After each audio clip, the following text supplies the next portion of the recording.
വ്യക്തികളുണ്ട്, അവരെ അപ്രതീക്ഷിതമായിട്ട് നമ്മുടെ ജീവിതത്തിലേക്ക് കടന്നു വന്ന് നമ്മൾ ഒരുപാട് സ്നേഹിക്കും. അപ്പോൾ നമ്മൾ ഓർക്കും, ഓ ഇവരെ പോലെ നല്ലൊരു പങ്കാളിയെ കിട്ടാനില്ല എന്ന്. അങ്ങനെ ഓർത്ത് നമ്മളും അവരെ അഡിക്റ്റഡ് ആയിട്ട് സ്നേഹിക്കാൻ തുടങ്ങും. അപ്പോൾ ആ ഒരു സമയത്തായിരിക്കും അവർ പെട്ടെന്ന് അപ്രതീക്ഷയാവുക. ഗോസ്റ്റിംഗ് എന്ന് പറയും. ഒരു സുപ്രഭാതത്തിൽ പിന്നെ അവരുടെ മെസ്സേജും ഇല്ല, കോളുമില്ല, സംഭാഷണങ്ങളുമില്ല. ഇതെല്ലാം നിലയ്ക്കുന്നു. പക്ഷേ ഇത് ഒരു ദിവസമല്ല, ആഴ്ചകളോളം ഇവരിങ്ങനെ മിണ്ടാതിരിക്കും. എന്നിട്ട് ഈ മറ്റേ വ്യക്തി, അഡിക്റ്റഡ് ആയിട്ടുള്ള വ്യക്തി, ഈ സ്നേഹിക്കുന്ന വ്യക്തി ഒന്ന് വിളിക്കാനും ഒന്ന് സംസാരിക്കാനും ആ വ്യക്തി ഒന്ന് കാണാനും ഒക്കെ ഇങ്ങനെ കൊതിച്ച് നോക്കിയിരുന്ന് അവരുടെ ഹൃദയം ഇങ്ങനെ ഉരുകയാണ്, അല്ലെങ്കിൽ നെഞ്ചിങ്ങനെ വെന്ത് നീറിക്കൊണ്ടിരിക്കുന്ന ഒരവസ്ഥയാണ്. അപ്പം അങ്ങനെ കടന്നുപോകുന്ന ഒരുപാട് പേരുണ്ട്. അപ്പം അങ്ങനെ നിരന്തരം ഈ ഒരു സ്നേഹബന്ധത്തിൽ അവഗണിക്കപ്പെടുന്നവരെ അറിഞ്ഞിരിക്കേണ്ട 5 കാര്യങ്ങളാണ് ഇന്നത്തെ വീഡിയോയിൽ പറയാൻ പോകുന്നത്. ഒന്നാമതായിട്ട്, നമ്മളെ ഓർത്ത് ഒരു ടെൻഷനും ഇല്ലാത്തവരെക്കുറിച്ച് നമ്മളും ടെൻഷൻ അടിക്കാൻ പോകരുത് എന്നുള്ളതാണ്. നമ്മൾ ജീവനതുല്യം സ്നേഹിക്കുന്ന ഒരു വ്യക്തിനെ നമ്മൾ എപ്പോഴും ഇങ്ങനെ ഓർത്തുകൊണ്ടായിരിക്കും ഇരിക്കുക.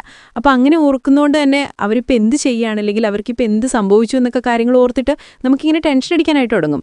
പ്രത്യേകിച്ച് അവർ നമ്മളെ വിളിക്കുന്നുമില്ല, മിണ്ടുന്നുമില്ല, ഒരു മെസ്സേജ് പോലും സ്നേഹപൂർവ്വം അയക്കുന്നില്ല. ഇപ്പോൾ സമയമില്ലെങ്കിൽ ഒരു മെസ്സേജെങ്കിലും അവർക്ക് അയക്കാലോ, അല്ലെങ്കിൽ സ്നേഹപൂർവ്വമുള്ള ഒരു ഇമോജിയെങ്കിലും അയക്കാലോ, അതുപോലും ചെയ്യാത്തവരുണ്ട്. അപ്പോൾ ആ രീതിയിൽ മറ്റേ വ്യക്തിക്ക് നിരന്തരമായിട്ടുള്ള ടെൻഷൻ കൊടുത്തോണ്ടിരിക്കുക. ഈ സ്നേഹിക്കുന്ന വ്യക്തി നിരന്തരം ടെൻഷൻ അടിച്ച് അവരെ വിളിച്ചിട്ട് പറയാം, അയ്യോ എൻ്റെ നെഞ്ചു പൊട്ടുന്ന, എന്നെ ഒന്ന് വിളിക്ക്. അപ്പോൾ ഇങ്ങനെ അവർ മറുപടി ഒന്നും പറയുന്നുണ്ടാവില്ല. അപ്പോൾ ഇങ്ങനെ മെസ്സേജ് അയച്ചുകൊണ്ടേയിരിക്കുകയാണ്, ഒന്ന് വിളിക്ക്. പക്ഷെ മറ്റേ വ്യക്തി അതൊക്കെ കൂളായിട്ട് എടുക്കും.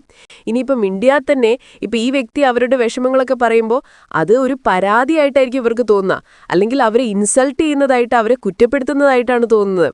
അപ്പോൾ അവർക്കത് മനസ്സിലാവത്തില്ല. അത് തന്നെ ചിലപ്പോൾ അവർ ഈ പരാതി പറയുന്ന ആളെ പുച്ഛിക്കും. ഓ എന്ത് വേദന, അല്ലെങ്കിൽ എന്ത് വിഷമം, ഒന്ന് വിളിച്ചില്ല എന്നോർത്ത് ഇങ്ങനെയൊക്കെ വിഷമിക്കാനുണ്ടോ, ഇങ്ങനെ ടെൻഷൻ അടിക്കാനുണ്ടോ, എനിക്ക് പുച്ഛമാണ് തോന്നുന്നത്, അല്ലെങ്കിൽ എനിക്ക് ചിരിയാ വരുന്നത് എന്നുള്ള രീതിയിലായിരിക്കും അവർ സംസാരിക്കുക. അപ്പോൾ ഇങ്ങനെ മറ്റേ ആ ആത്മാർത്ഥമായിട്ട് സ്നേഹിക്കുന്ന വ്യക്തിയുടെ മനസ്സ് എന്താണെന്ന് പോലും മനസ്സിലാക്കാതെ അവർ തീർത്തും അങ്ങ് പുച്ഛിച്ചു തള്ളുന്നു.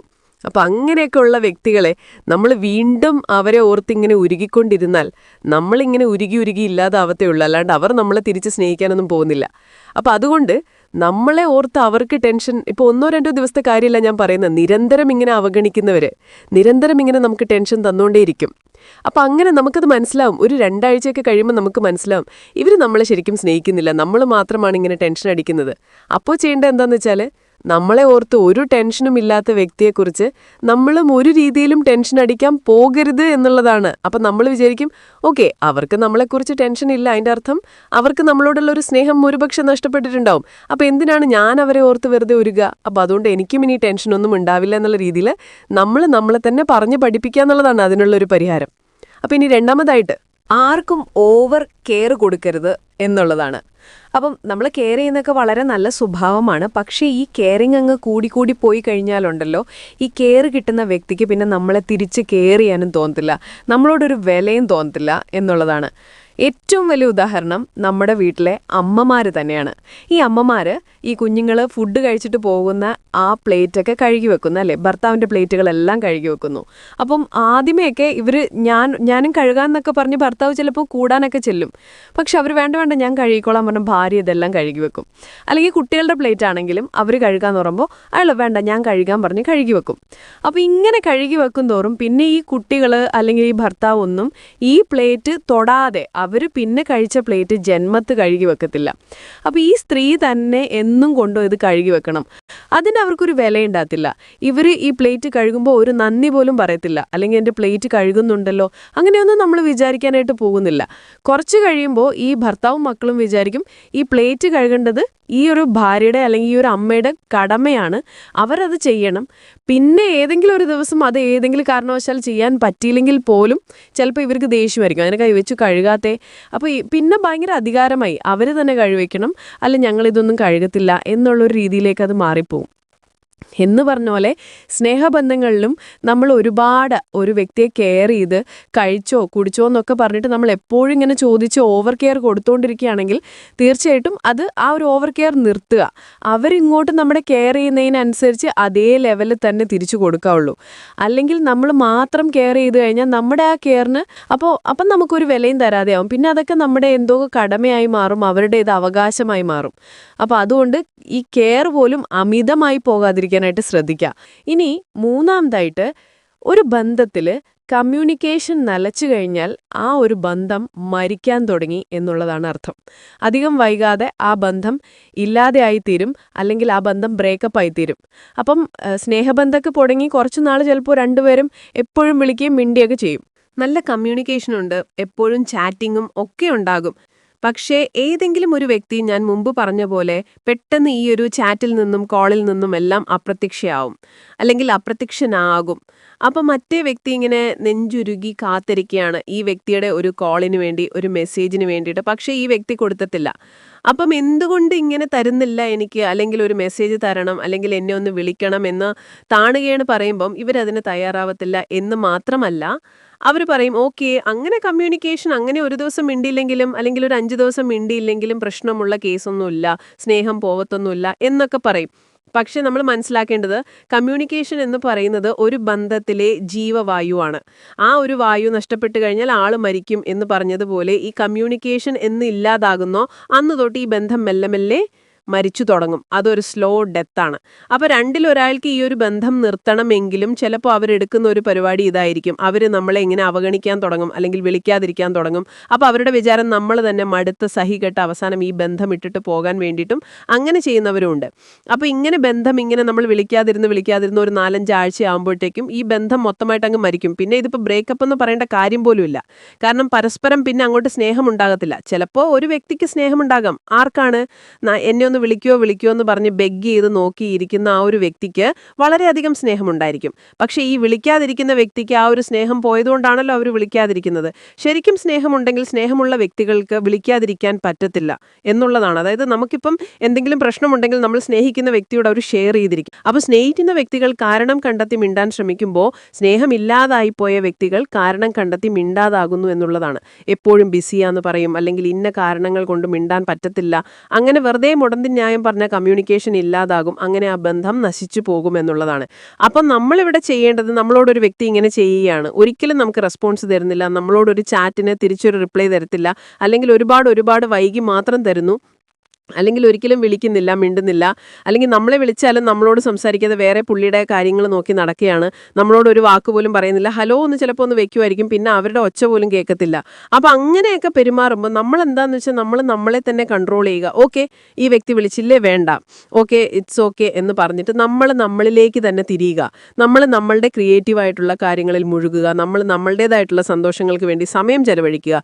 എന്നിട്ട് ആ ഒരു കമ്മ്യൂണിക്കേഷൻ മെല്ലെ മെല്ലെ ലിമിറ്റ് ചെയ്യുക എന്നുള്ളതാണ്. കാരണം നമ്മൾ മാത്രം കമ്മ്യൂണിക്കേറ്റ് ചെയ്യാൻ ആഗ്രഹിച്ചിട്ട് കാര്യമില്ലല്ലോ.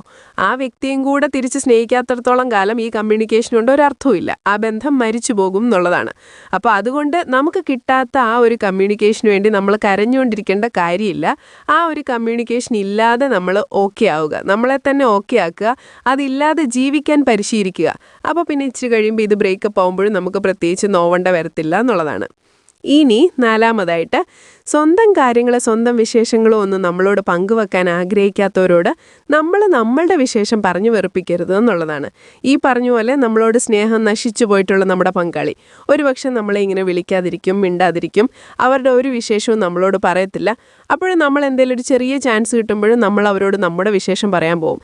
അതല്ലെങ്കിൽ അവർ നമുക്ക് മെസ്സേജ് അയക്കുന്നില്ലെങ്കിലും അവർ നമ്മളെ ബ്ലോക്ക് ചെയ്തിട്ടുണ്ടാവില്ല. കാരണം സ്നേഹം ഉണ്ടെന്നാണ് അവർ അഭിനയിക്കുന്നത്. അപ്പോൾ അതുകൊണ്ട് തന്നെ നമ്മൾ അവർക്ക് മെസ്സേജ് എപ്പോഴും ഇങ്ങനെ അയച്ചുകൊണ്ടിരിക്കും. നമ്മുടെ വിശേഷങ്ങൾ, ഇവിടെ നടന്ന വിശേഷങ്ങൾ ഇങ്ങനെ പറഞ്ഞുകൊണ്ടിരിക്കും, അല്ലെങ്കിൽ അവരുടെ കാര്യങ്ങൾ ഇങ്ങനെ ചോദിച്ചുകൊണ്ടിരിക്കും. അതിൻ്റെ രസം എന്താണെന്ന് വെച്ചാൽ നമ്മളിങ്ങനെ പാരഗ്രാഫ് കണക്കിന് മെസ്സേജ് വിടും, അവരത് കാണത്ത പോലും ഇല്ല, വായിച്ച് നോക്കത്തുമില്ല, കാരണം അവർക്ക് സ്നേഹമില്ല. എന്നിട്ട് വല്ലപ്പോഴും നമ്മളെ പറ്റിക്കാനായിട്ട് ചിലപ്പോൾ ഒരു ചെറിയൊരു ഇമോജിയോ അല്ലെങ്കിൽ എന്തെങ്കിലും ഒരു കുഞ്ഞു ഷോർട്ട് റിപ്ലൈയോ നമുക്ക് തരും. നമ്മൾ വലിയ എസ്സേ എഴുതുമ്പോൾ ഒരു ചെറിയ ഷോർട്ട് റിപ്ലൈ തരും. അപ്പോൾ അതിൽ നിന്ന് തന്നെ മനസ്സിലാക്കാം അവർക്ക് സ്നേഹമില്ല. സ്നേഹം ഉണ്ടെങ്കിൽ അങ്ങനെയല്ല അവർ നമുക്ക് റിപ്ലൈ തരേണ്ടത്. അതുതന്നെ അവരവരുടെ വിശേഷം പറയേണ്ടതാണ്. അപ്പോൾ അവരവരുടെ വിശേഷം പറയുന്നുമില്ല, നമ്മുടെ വിശേഷം കേൾക്കാൻ ശ്രമിക്കുന്നുമില്ല. നമ്മൾ പറയുന്ന മെസ്സേജ് പോലും അവർ വായിക്കുന്നേ ഇല്ല. കാരണം നമ്മുടെ ഈ മെസ്സേജ് കാണുന്നതിന് അവർക്ക് ഒരു പക്ഷേ വെറുപ്പായിരിക്കും. അല്ലെങ്കിൽ അവർക്ക് ദേഷ്യമായിരിക്കും തന്നെയല്ലേ. ഇത്തരക്കാർ പെട്ടെന്ന് മിസ്റ്റീരിയസ് ആവും. അതായത് അവരുടെ കാര്യങ്ങളെല്ലാം ഒരു നിഗൂഢത, നമുക്ക് മനസ്സിലാവത്തില്ല, ഫുൾ സീക്രട്ട്. അല്ലെങ്കിൽ എന്തെങ്കിലും പ്രശ്നം ഉണ്ടെങ്കിൽ പോലും അവർ നമ്മളോട് എന്താണെന്ന് പോലും തുറന്നു പറയത്തില്ല. അപ്പോൾ നമ്മളിങ്ങനെ ആകാംക്ഷയോടെ അല്ലെങ്കിൽ ടെൻഷൻ അടിച്ച് കാത്തിരിക്കുന്നത് ഇത് എന്തവർ പറയാത്ത, അല്ലെങ്കിൽ എന്താ അവർക്ക് പറ്റിയത്. അപ്പോൾ മൊത്തത്തിൽ ഇവരെ ചൂഴുന്ന ഒരു വലിയൊരു മിസ്റ്ററി വരും എന്നുള്ളതാണ്. അപ്പോൾ അതൊക്കെ കാണിക്കുന്നത് അവർ നമ്മളോട് ഇതൊന്നും തുറന്നു പറയാനോ ഇതൊന്നും പങ്കുവെക്കാനോ തയ്യാറുമില്ല. അതായത് അവരുടെ ജീവിതത്തിൽ നമുക്ക് അവർ പ്രത്യേകിച്ചൊരു വിലയും തന്നിട്ടില്ല, അല്ലെങ്കിൽ ഇപ്പോൾ അവർ അങ്ങനെ ഒരു വില തന്നതായിട്ട് കാണിച്ചിട്ടുണ്ടെങ്കിൽ പോലും ഇപ്പോൾ അവർ നമ്മളെ ആ പഴ പോലെ സ്നേഹിക്കുന്നുമില്ല എന്നുള്ളതൊക്കെ തന്നെയാണ് അർത്ഥം. അപ്പോൾ അതുകൊണ്ട് നമ്മൾ നമ്മളുടെ വിശേഷം പറഞ്ഞ് വെറുപ്പിക്കരുത് എന്നുള്ളതാണ്. ഇനി 5ാമതായിട്ട്, നമ്മളെ മിസ്സ് ചെയ്യാത്തവരെ ഓർത്ത് നമ്മൾ മിസ്സ് ചെയ്ത് കരഞ്ഞുകൊണ്ടിരിക്കരുത് എന്നുള്ളതാണ്. അപ്പോൾ നമ്മൾ അവരുടെ ഓർമ്മകൾ കൊണ്ട് അവർ നമ്മൾ വിളിക്കാത്തതുകൊണ്ടും മിണ്ടാത്തതുകൊണ്ടൊക്കെ നമ്മൾ ചിലപ്പം അവരുടെ ഫോട്ടോകൾ കൂടുതൽ കാണും, അല്ലെങ്കിൽ അവർ ഒന്നിച്ചുള്ള നമ്മുടെ വീഡിയോസ് കാണും. അപ്പോൾ അങ്ങനെ അവരെക്കുറിച്ച് നിരന്തരം ഇങ്ങനെ ഓർത്തുകൊണ്ടിരിക്കുക. അപ്പോൾ അങ്ങനെ ഓർത്തുകൊണ്ടിരിക്കുന്നത് കൊണ്ട് തന്നെ നമുക്ക് അവരിങ്ങനെ നിരന്തരമായിട്ട് മിസ് ചെയ്യും. പക്ഷേ ഈ അവഗണിക്കുന്ന വ്യക്തിക്ക് ഒരിക്കലും നമ്മളെ മിസ് ചെയ്യാൻ പോകുന്നില്ല. കാരണം അവർ നമ്മുടെ ഫോട്ടോയോ അല്ലെങ്കിൽ നമ്മളൊന്നിച്ചുള്ള വീഡിയോ ഇതൊന്നും അവർ കാണാൻ പോകുന്നില്ല. അവരവരുടെ കാര്യം നോക്കി നടക്കുന്നു, അവരവരുടെ ലൈഫ് എൻജോയ് ചെയ്യുന്നു, അവരവരുടേതായിട്ടുള്ള സ്റ്റാറ്റസുകൾ ഇടുന്നു. അപ്പോൾ അവർ ഭയങ്കര ഹാപ്പി ആയിട്ട് അങ്ങനെ പാറിപ്പറന്ന് നടക്കും. നമ്മൾ ഈ ഒരുപാട് സ്നേഹിച്ച വ്യക്തികൾ അവിടെ മണ്ടന്മാരായിട്ടിരിക്കുകയും ചെയ്യും. പിന്നെ ഈ അവഗണിക്കുന്നവരോട് പറയാനുള്ള ഒരു സന്ദേശം എന്ന് പറയുന്നത്, നിങ്ങളെ ജീവനതുല്യം സ്നേഹിക്കുന്ന ആ വ്യക്തി അയാൾ മാക്സിമം നിങ്ങളുടെ പുറകെ നടന്നിരിക്കാം. അതൊരു സ്ത്രീ ആയിക്കോട്ടെ പുരുഷനായിക്കൊള്ളട്ടെ, അവൾ ഒരുപാട് ബെഗ് ചെയ്യുന്നിരിക്കാം. പക്ഷേ നിങ്ങൾ അവർ തിരിഞ്ഞു നോക്കുന്നില്ല. എപ്പോഴും അവഗണിച്ചുകൊണ്ടിരിക്കുമ്പോൾ അവർ ഒരു കാലത്ത് ഇത് മടുക്കും. അവസാനം അവർ തന്നെ ഈ ഒരു ബന്ധത്തിൽ നിന്ന് പോയെന്നിരിക്കും. ഒരു പക്ഷേ നിങ്ങൾക്കപ്പോൾ അത് സന്തോഷമായിരിക്കാം. പക്ഷേ കുറച്ചു കഴിയുമ്പോൾ സംഭവിക്കുന്നത് എന്താണെന്ന് വെച്ചാൽ, ഇവർ നിങ്ങൾക്ക് നഷ്ടപ്പെട്ട് കഴിഞ്ഞിട്ടായിരിക്കും നിങ്ങൾക്ക് അവരുടെ വില മനസ്സിലാവുക. പിന്നെ നിങ്ങളിരുന്ന് കരഞ്ഞിട്ട് കാര്യമില്ല എന്നുള്ളതാണ്. അപ്പം അതുകൊണ്ട് ആരെയും ഒരു പരിധിയിൽ കൂടുതൽ നമ്മൾ ഒരുപാട് അവഗണിക്കാനൊന്നും പോകരുത്. അല്ലെങ്കിലും നമുക്ക് ചെയ്യാൻ പറ്റുന്ന ഏറ്റവും വലിയൊരു ദ്രോഹമാണ് ഈ പറഞ്ഞ അവർക്കിങ്ങനെ അവരെ നമ്മൾ സ്നേഹിക്കുന്നുണ്ട് എന്നുള്ളൊരു മിഥ്യാപ്രതീക്ഷ അവർക്ക് കൊടുക്കുകയാണ്. എന്നാലും സ്നേഹിക്കുന്നില്ലെങ്കിൽ അവരോട് തുറന്നു പറയുന്നത്, എനിക്ക് നിങ്ങളുമായിട്ടുള്ള സ്നേഹം നഷ്ടപ്പെട്ട് കഴിഞ്ഞു, അപ്പോൾ നമുക്ക് ഈ ബന്ധം പിരിയാമെന്ന് പറയുകയാണെങ്കിൽ ഇവർക്ക് കുറച്ചെന്നേ ഒരു വിഷമം തോന്നും, അല്ലെങ്കിൽ കുറച്ച് കാലത്തേക്ക് വിഷമിച്ചാൽ മതി. പക്ഷേ ഈ വ്യക്തി ആത്യന്തികമായിട്ട് ഈ ബന്ധം ബ്രേക്കപ്പ് ആക്കി പോയെന്നോ, അപ്പോൾ ഒന്നോർത്ത് പിന്നെ അവർക്ക് സമാധാനിച്ച് വീണ്ടും മൂവ് ഓൺ ചെയ്യാനായിട്ട് പറ്റും. പക്ഷേ ഇങ്ങനെ SI കണക്കിന് റിപ്ലൈ അയക്കുമ്പോഴോ ഇടയ്ക്കൊരു ലവ് ചിഹ്നോ അല്ലെങ്കിൽ ഇടയ്ക്ക് എന്തെങ്കിലും ഒരു ചെറിയ ഇമോജിയൊക്കെ കൊടുത്ത് ഇവരിങ്ങനെ പറ്റിച്ചുകൊണ്ടിരിക്കും. അല്ലെങ്കിൽ എനിക്കിപ്പോഴും നിങ്ങളെ സ്നേഹമുണ്ട് എന്നുള്ളൊരു മിഥ്യാധാരണ കൊടുത്തുകൊണ്ടിരിക്കും. അത് തികച്ചും തെറ്റാണ്. നിങ്ങൾക്ക് ആ ഒരു സ്നേഹം പോയെങ്കിൽ അത് അവരോട് തുറന്നു പറയുക എന്നുള്ളതാണ്. അല്ലെങ്കിൽ എന്തെങ്കിലുമൊക്കെ പ്രശ്നം ഉണ്ടെങ്കിൽ തുറന്നു പറഞ്ഞ് പരിഹരിക്കാൻ പറ്റാത്തൊരു കാര്യമില്ല, അത് നിങ്ങൾ തുറന്നു പറയുക. അല്ലെങ്കിൽ സ്നേഹം നശിച്ചെങ്കിൽ അതെങ്കിലും തുറന്നു പറഞ്ഞ് ആ ഒരു ബന്ധം ബ്രേക്കപ്പ് ആക്കുക എന്നുള്ളതാണ്. അല്ലാതെ അത് അവരോട് ചെയ്യുന്ന ഏറ്റവും വലിയ ഒരു ദ്രോഹമാണ്.